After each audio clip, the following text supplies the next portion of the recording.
One of the beautiful things about a platform like Substack is that you are not tied down to this platform.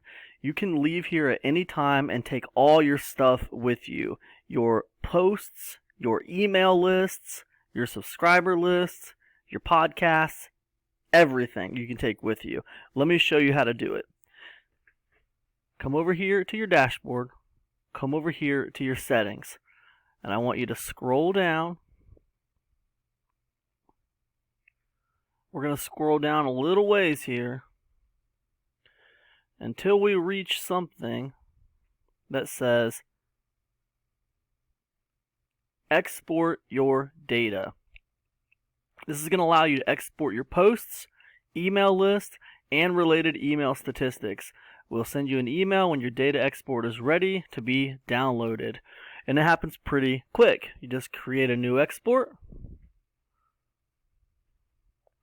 And there it is, and they will let me export. Just like that. As you can see, it only took a few seconds. Now clearly this is a brand new account, so there's not a lot of data. If you have a lot more data, obviously it might take a few more seconds to do it than what it took me.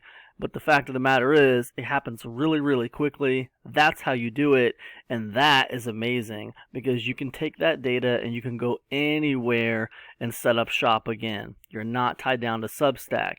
Fantastic. That's it for this video. Let's move on to the next one.